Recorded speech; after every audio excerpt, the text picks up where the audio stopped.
აქაც ეს კომენტარი არის, მრავალსტრიქონიანი კომენტარი, ეს არის ერთსტრიქონიანი კომენტარი და ესეც არის ერთსტრიქონიანი კომენტარი.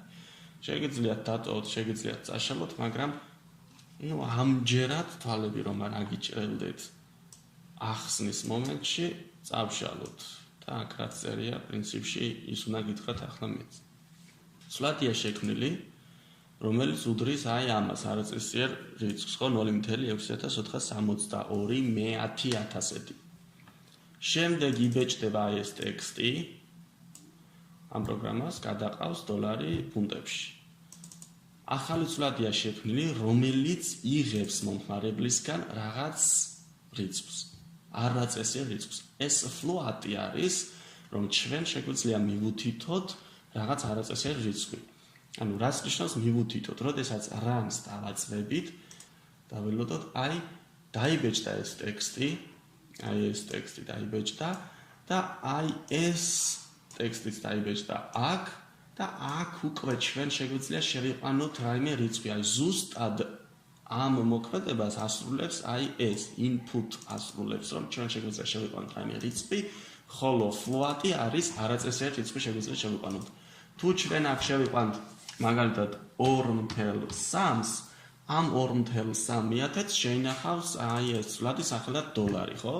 შემდეგ ახალი სვლადია შექმნილი სახელად ფუნტი, რომელიც იღებს მნიშვნელობას $-ს გამრავლებს აი ამ $თუ ფუნტზე, ანუ 0.6462-ზე.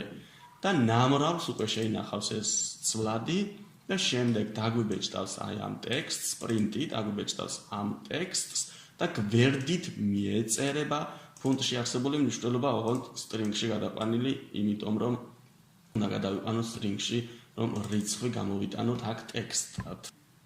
Enter-ს დავაჭიროთ, ახლა დავაწყობთ და Enter-ს დავაჭიროთ და ესე იგი 2.3 რომ გავამრავლოთ 0.6462-ზე არის ეს. შეგიძლიათ კალკულატორზედაც გადაამოწმოთ.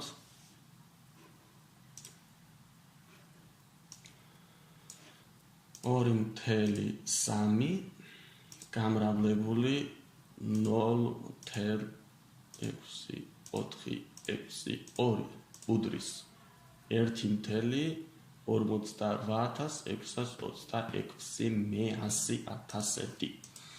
მოკლედ ამ პროგრამას $, გადაყავს ფუნტში.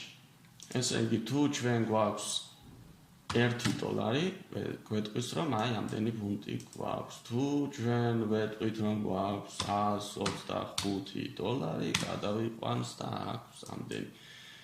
კარგით, გადავიდეთ შემდეგ დავალებაზე.